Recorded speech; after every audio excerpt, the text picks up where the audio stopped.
এজন্য সেজদাবিহীন নাফরমানের উপরে আল্লাহর লানত। কতক্ষণ? প্রতিদিন 2 ঘন্টা। কথা বলেন না? 24 ঘন্টা নাফরমান, তোর উপরে আল্লাহর লানত, তোর খোদার গজব তোর উপরে। ওই নাফরমান সুখ মিলবে না। বাতের থালায় সুখ না, সোফার খাট পালঙে সুখ মিলে না, দালান বিল্ডিং এ সুখ মিলে না, মোবাইলের ওই নর্তকীর ছবি আর নারীর ছবিতে সুখ নাই। কোন নাফরমান আল্লাহর নাফরমানি করে সুখ পায় না। বেঈমান কখনোই সুখ হয় না, কোন সুখ নেই। অতৃপ্ত, নোনা জলে তৃষ্ণা মেটে না। যে পানি লবণাক্ত, ওই পানিতে কোনোদিন তৃষ্ণা মেটে না। ঠিক গুনাহ কোনোদিন তৃপ্তি দেয় না। ওই দুশ্চরিত্র যুবককে জিজ্ঞেস করে দেখেন, কত লক্ষ নারী উলঙ্গ দেখলে তোমার তৃপ্তি হবে? সে বলতে পারবে না। সারা পৃথিবীর নারী ল্যাংটা উলঙ্গ করেও যাকে দেখাইলে তার শখ মিটবে না, সে আরো দেখতে চাইবে। কারণ গুনাহ কি দেয় না? তৃপ্তি। কিন্তু এক নারী হালাল স্ত্রী এক পুরুষের 60 বছর পার হয়ে যায়, এক পুরুষের 70 বছর পার হয়ে যায় একজন পবিত্র স্ত্রী দিয়ে। কারণ হালাল যে। এক গ্লাস পানিতে তৃপ্তি হয়ে যায় তৃষ্ণার্ত। এক সাগর মদ পান করলেও এই মদখোর, নেশাখোর, গাঞ্জাখোর, ফুট্টাখোর, বাবাখোর, এই ডাইলখোর, হারামখোরের তৃপ্তি হয় না। এক সাগর মদও যদি খায় এই হারামখোরের কোনো তৃপ্তি নেই। কারণ গুনাহ কি দেয় না? তৃপ্তি। এটা একটা গুরুত্বপূর্ণ মূলনীতি, মনে রাখবেন। লোনা জলে তৃষ্ণা মেটে না। কি কইছি কোন? হ্যাঁ ঠিক। গুনায় কি আসে না? তৃপ্তি আসে। তৃপ্তি আসে না। কোন নাফরমান, সুদখোর, এই কিস্তিখোর, হারামখোর, এগুলো একটাও সুখে না। দুনিয়া তারে রাক্ষসের মতো কামড়াইয়া খায়, তার সারাক্ষণ শুধু অস্থিরতাই থেকে যায়, থেকে যায়। দুনিয়া দুনিয়া লা ইয়ামলা আফাহু ইল্লা তুরাব। আল্লাহ বলে নাফরমানের পেট ভরবে না, মুখ ভরবে না। লা ইয়ামলা আফাহু, তার মুখ ভরবে না, ইল্লা তুরাব, কবরের মাটি মারা পর্যন্ত, কবরের মাটি ফেলা পর্যন্ত তার মুখ ভরবে না।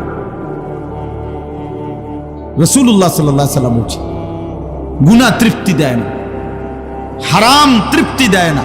প্রিয় বন্ধু আমার, নওজোয়ান সাথী আমার, এক ভাইও যদি বুঝে থাকো ভাইয়া, তো আমি তুমি একজনের জন্যই মনে করো বললাম। গুনাহ তৃপ্তি দেয় না। সারা রাত অশ্লীল উলঙ্গ ছবি, মোবাইলের এই নাচ গান, এটা কশ্চিন কালেও সুখ দিবে না। বেপর্দা নারী একটাও সুখে নাই। দেখে না বেডিরে জিগান যে আপনি যে সাজলেন, বাইর হইলেন, কতজন বেড়ই দেখলে আপনি তৃপ্তি হবে? আপনি একটা হিসাব দেন। সে বলতে পারবে না। এজন্য বেহায়া নারী তৃপ্তি পায় না, স্বস্তি পায় না। কোন গুনাহ আমি করি আর আপনি করেন, কোন গুনাহ কাউকে সুখ দেয়, গুনাহ কাউকে তৃপ্তি দেয় না বাপ। এটা বোঝা উচিত। আল্লাহ আমাদেরকে বুঝার তৌফিক দান করেন।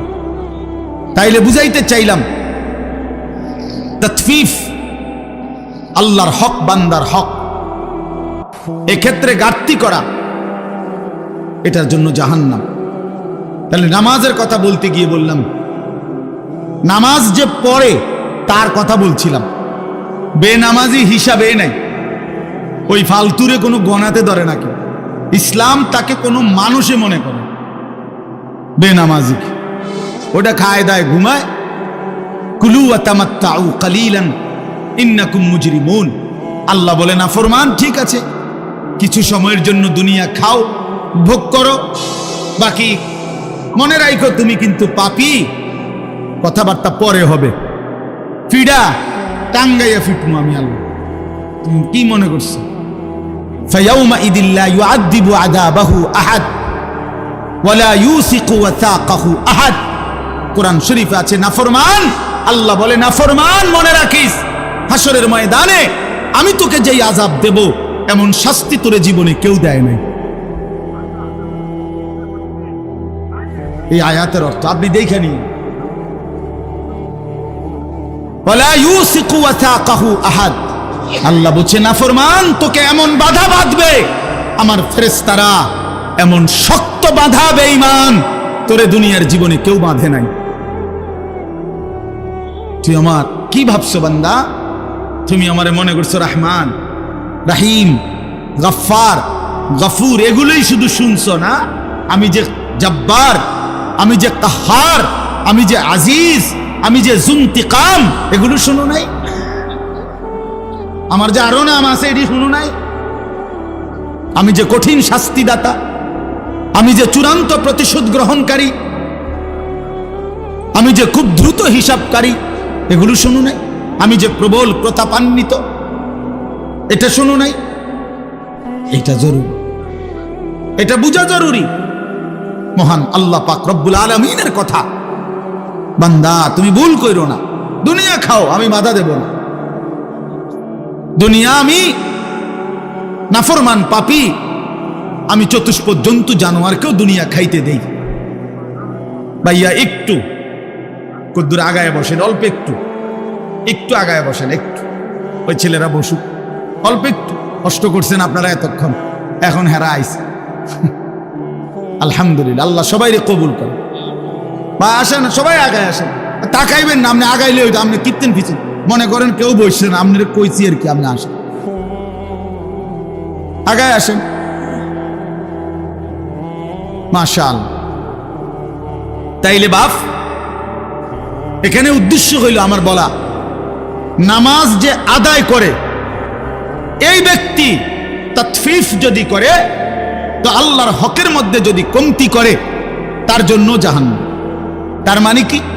তার মানে হলো তাফসীরে স্পষ্ট আছে, নামাজের মধ্যে যা কিছু করতে হয়, নামাজের তিলাওয়াত, নামাজের তাসবিহাত, নামাজের রুকু, নামাজের সেজদা, নামাজের তাশাহুদ, এগুলোর মধ্যে যে কমতি করে, ঘাটতি, তা সেও মুতাফফিফ, তার জন্য জাহান্নাম। বুঝছেন নি আমার কথাটা? রুকু দেয় দিয়া একটু মাথা আলগি দিয়ে নিচের দিকে জায়গা, এমন ভদ্রলোক দেখছেন কোনোদিন? আমি দেখছি। সেজদা দেয় একটা দিয়া মাথাটা একটু আলগি দিয়ে আরেকটা মারে, দুইটা সেজদা। কার লগে বাটফারি করেন? সিটারি যে কি ধরনের সেজদা দিলেন? মস্কারি করেন? হ্যাঁ, 4 রাকাত সুন্নত করে ফেলছে, মনে 1 মিনিটও লাগছে না। যে কি মেশিন লাগাইলেন? কি মেশিন এটা? জাপানি মেশিন, চায়না তো সম্ভব না এত তাড়াতাড়ি করে। কি মেশিন লাগাইলেন বলেন? আশ্চর্য। 100 দানার তাসবিহ 1 মিনিটে শেষ, উড়ে এলো মেশিন।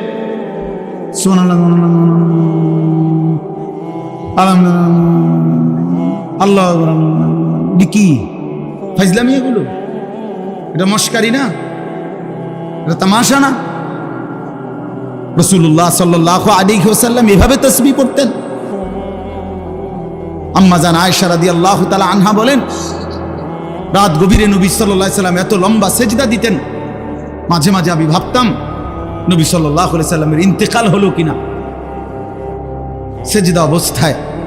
এজন্য পায়ের পিছনে আঙ্গুলের মধ্যে আমি আঙ্গুল লাগাইয়া স্পর্শ করতাম তিনি জীবিত আছেন কিনা। আপনি এত লম্বা সেজদা না দেন, কিন্তু সুন্নত মোতাবেক যেতটুকু সেজদা এটুকুও দিবেন না। 2 সেজদার মাঝখানে সোজা হইয়া বসা, এটা তো ওয়াজিব। রুকু থেকে সোজা হয়ে দাঁড়ানো, এটা তো ওয়াজিব, এটা ছেড়ে দিলেন। আর তাসবিহ এবং নামাজ এত দ্রুত কেমনি শেষ করলেন? আল্লাহর নবী সাল্লাল্লাহু আলাইহি সাল্লামের হাদিস আমি নিজে পড়াইছি বাপ। নবী সাল্লাল্লাহু আলাইহি সাল্লাম বলছে, তিলকা সালাতুল মুনাফিক, তিলকা সালাতুল মুনাফিক, তিলকা সালাতুল মুনাফিক। 3 বার বলছে একটা কথা। ওই নামাজ মুনাফিকের নামাজ, ওই নামাজ মুনাফিকের নামাজ, ওই নামাজ মুনাফিকের নামাজ।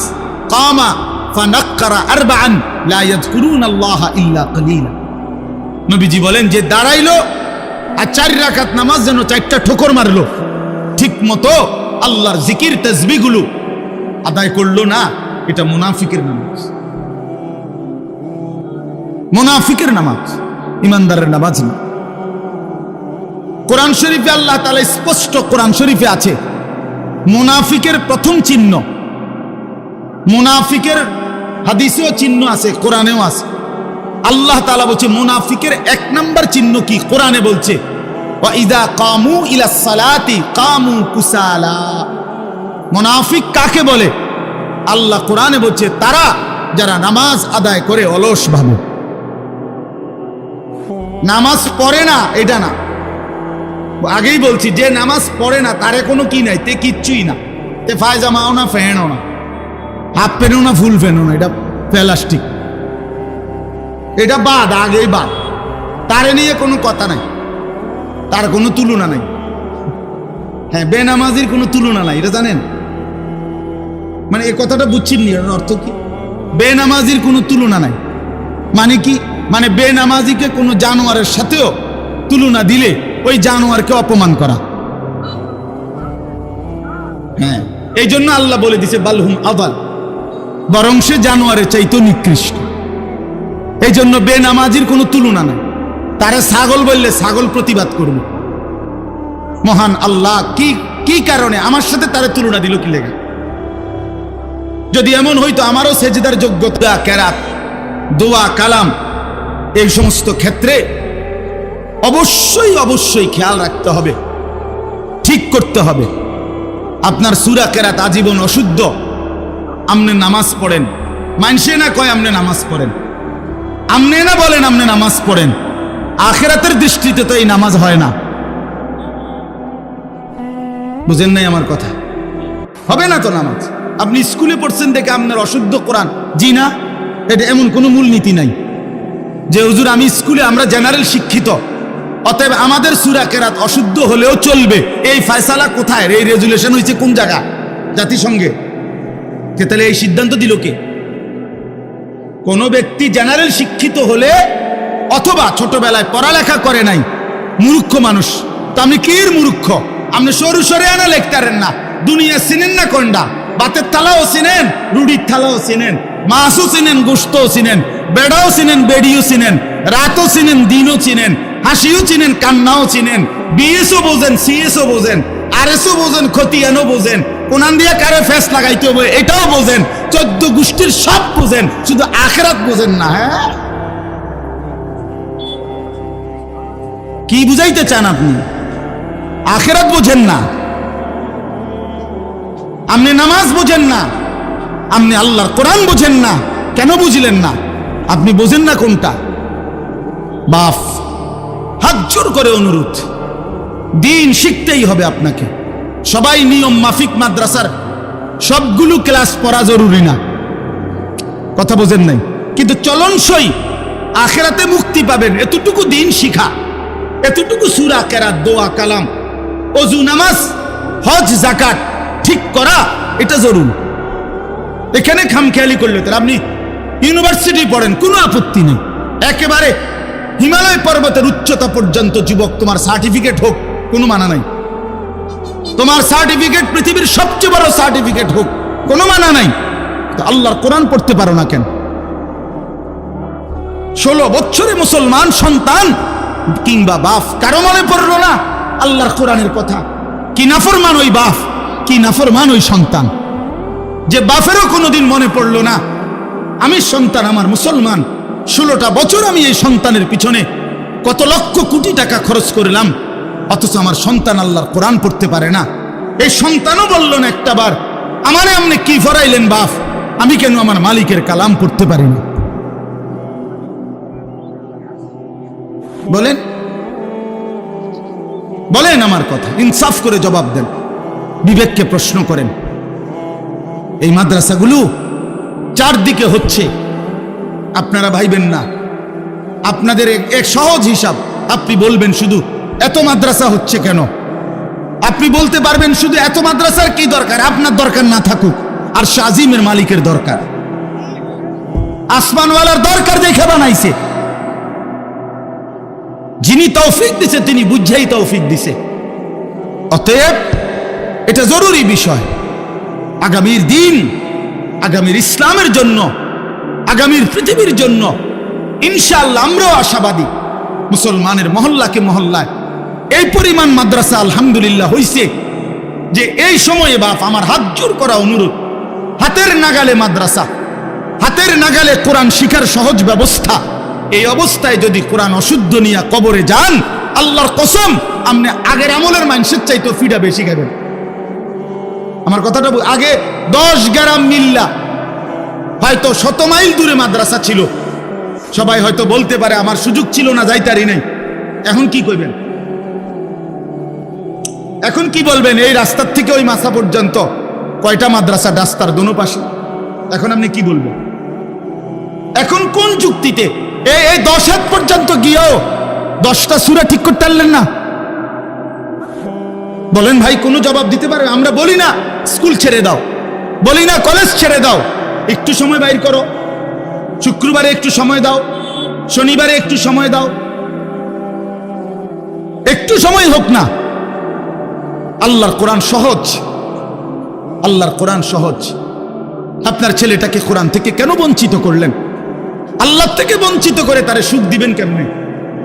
রাসূল থেকে বঞ্চিত করে তারে সুখ দিবেন কেমনে? এই বাপ, কার হাতে তুলে দিয়ে গেলেন তারে? কার হাতে? আপনি তো কবরে চলে যাবেন, আগামী সন্তানটাকে কার হাতে দিয়ে গেলেন? আগামীর পৃথিবী ঈমান আর কুফরের পৃথিবী। মনে রাখে, এই বাংলাদেশের শুধু 2-4টা দল নিয়ে হিসাব করলে হবে না।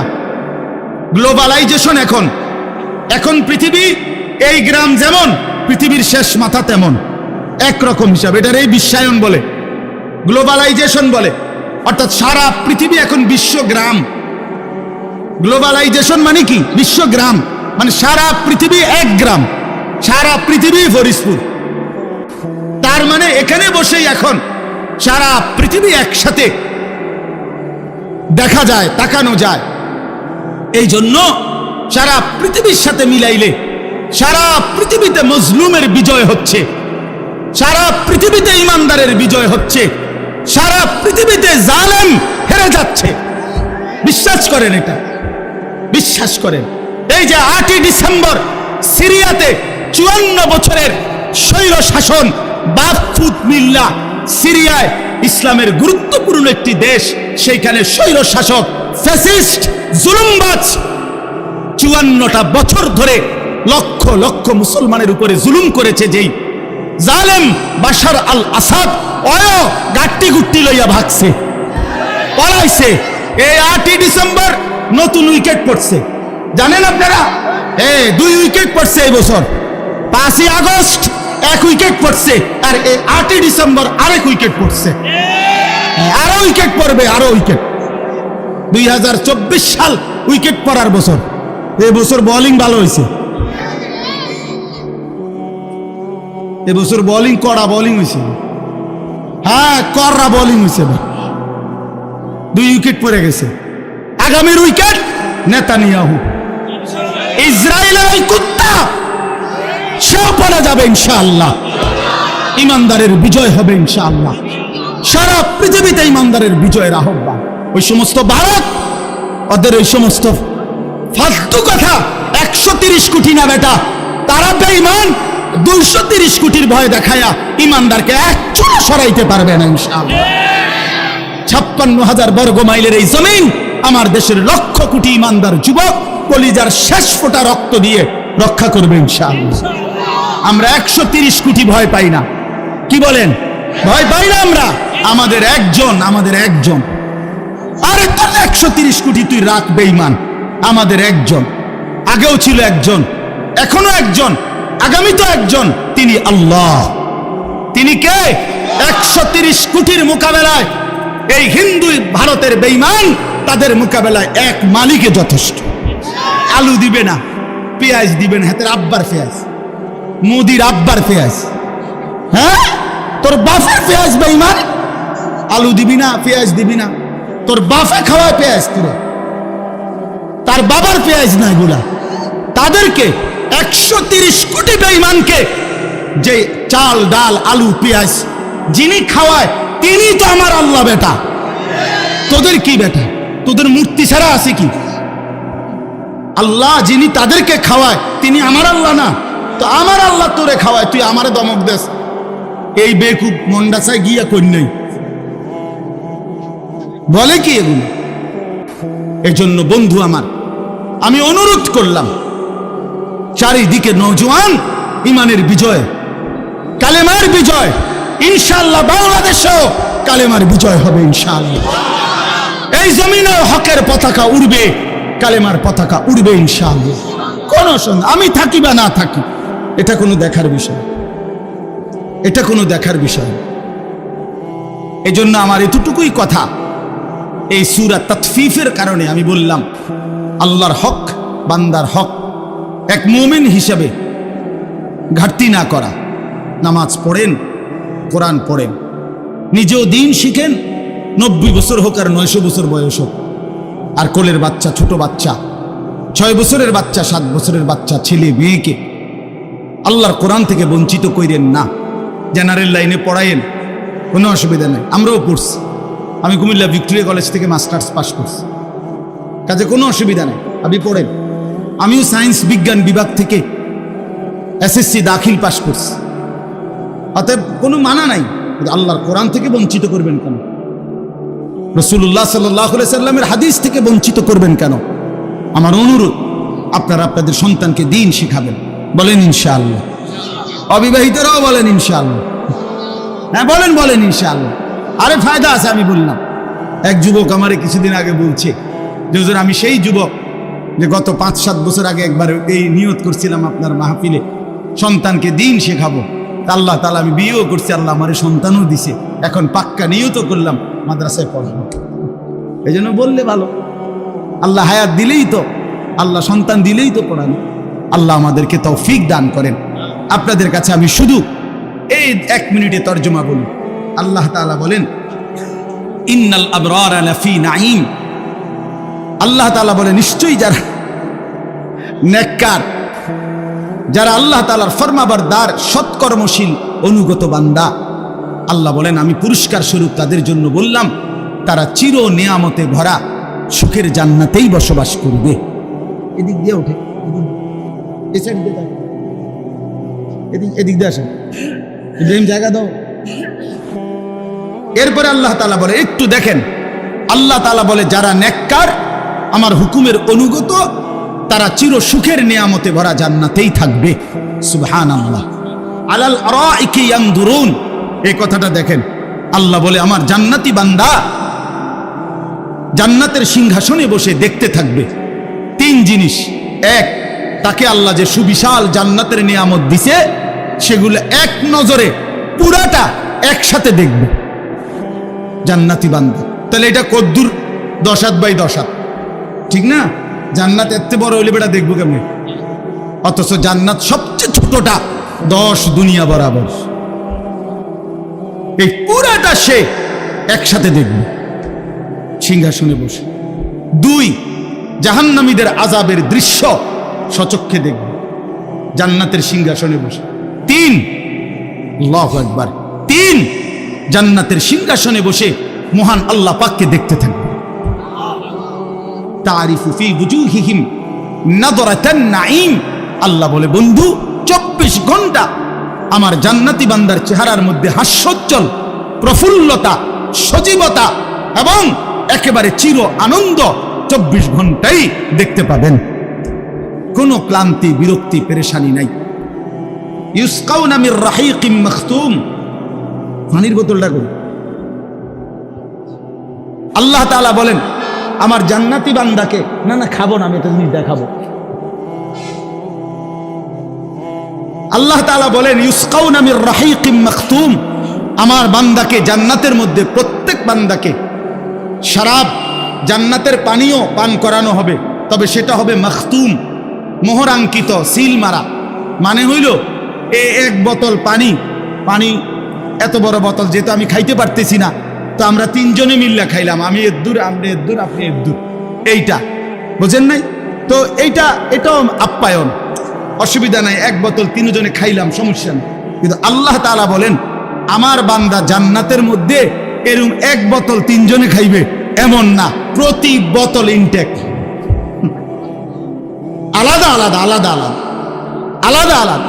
মাখতুম অর্থ হইল প্রত্যেকটা সিল মারা, প্রত্যেকটা সিল গালা লাগানো, প্রত্যেকটা মোহর আঙ্কিত, প্রত্যেকটাই আলাদা আলাদা পানীয় পান করবে। খিতামুহু মিস্ক, আর প্রতিটা মোহর, প্রতিটা সিল সরাইলেই পুরাটা জান্নাত মিস্কের ঘ্রাণে ভরে যাবে। এমন প্রিয় পানীয়, এমন উত্তম সুগন্ধিময় পানীয় আমি আল্লাহ আমার বান্দাকে জান্নাতে পান করাইতে থাকব। সর্বশেষ কথা হলো, এই কথাটা বলার জন্যই মূল আমার পড়া, ওয়াফি যালিকা ফালিয়াতানাফাসিল মুতানাফিসুন। আল্লাহ তাআলা বলেন, হে আমার বান্দারা, অতএব আমি তোমাদেরকে বলছি তোমাদের উচিত জান্নাতের জন্যই কেবল প্রতিযোগিতা করা। কিসের জন্য? প্রতিযোগিতা, কারাকারি, আগাইবার চেষ্টা জান্নাতের জন্যই করা উচিত। প্রিয় বন্ধু, বাপ ভাই, শেষ কথা এটাই মনে রাখবেন, এই পৃথিবী নিয়ে যারা কারাকারি করে, প্রতিযোগিতা করে, তাফসিরে মাআরিফুল কোরআনে লিখছে বড় আশ্চর্য কথা, বলছে হে দুনিয়াবাসী, দুনিয়া নিয়ে যত প্রতিযোগিতাই করো, যদি ফার্স্ট হও তাইলেও মরে যাইবা, যদি লাস্ট হও তাইলেও মরে যাবে। বুঝেন নাই কথা? দুনিয়ার প্রতিযোগিতায় জিতে গেলেও মৃত্যু হবে, হাইরা গেলেও মৃত্যু হবে, তার লাভ হইল কি? লাভ হইল কি? এটা তো শেষই হয়ে যাবে, এখান থেকে তো তোমাকে চলেই যেতে হবে। এই জন্য আল্লাহ পাক বলে, বান্দা ফালিয়াতানাফাসিল মুতানাফিসুন, অতএব দুনিয়া অর্জনের প্রতিযোগিতায় ব্যস্ত না হয়ে জান্নাত অর্জনের জন্য প্রতিযোগিতা করা উচিত। কারণ সেইটা কোনোদিন তোমার থেকে শেষ হবে না, তোমারও সেখান থেকে কোনোদিন বের করা হবে না। না জান্নাত শেষ হবে, না তোমার মৃত্যু হবে। আল্লাহ আমাদেরকে তৌফিক দান করেন। আল্লাহ তাআলা এই ইকরা, ফরিদপুর ইকরা তালিমুল কোরআন মাদ্রাসা আল্লাহ তাআলা কবুল করে নেন। আপনাদের সন্তানদেরকে ভর্তি করায়েন, দ্বীন শিখায়েন, আশপাশের সবগুলো মাদ্রাসাকে ভালোবাসেন। আল্লাহ আপনাদেরকে তৌফিক দান করেন। আজকের এই মাহফিলে আরো ইনশাআল্লাহ আমাদের প্রিয় ভাই, বড় ভাই হযরত মাওলানা মুফতি আশরাফুল আলম ওবায়দি দামাত বারাকাতুহুম, তিনি বয়ান করবেন, অনেক সুন্দর বয়ান করে। এবং ঢাকা থেকে একজন অত্যন্ত তরুণ, তেজস্বী, চমৎকার বয়ান করে একজন আলেম হযরত মাওলানা মুফতি আরিফ জব্বার কাসিমি, তিনি অনেক সুন্দর, হযরত মাওলানা মুফতি আরিফ বিন হাবিব ওনার মতো অনেকটা বয়ান করে, খুব সুন্দর তার কথা, এবং কোরআন সুন্নাহ ভিত্তিক, রেফারেন্স ভিত্তিক বয়ান করে। আমি এবং এই মাওলানা একই মসজিদে, ঢাকা খতিব, এক মসজিদে জুমা পড়াই, তার মানে অর্ধেক অর্ধেক করে, হ্যাঁ অর্ধেক অর্ধেক করে, মানে একদিনে অর্ধেক না, এক মাসে অর্ধেক অর্ধেক। অর্থাৎ আমি 2 জুমা পড়াই ওই মসজিদে, এই মাওলানা সাহেবও 2 জুমা পড়ায়। প্রথম 2 জুমা এই মাওলানা পড়ায়, তৃতীয় এবং চতুর্থ জুমা আমি জুমা পড়াই। একই মসজিদের খতিব আমরা 2 জন, আর আমি কুমিল্লা শাসনগাছার ওইখানে 2 জুমা পড়াই। এই হিসাবে ভাঙ্গা। তো আল্লাহ তাআলা মাওলানা সাহেব আসবেন, বয়ান করবেন, আপনারা নামাজের পরে আবার যথারীতি ওলামায়ে কেরামের নসিহত শুনবেন। আল্লাহ সবাইকে তৌফিক দেন, কবুল করেন, ভালো করেন।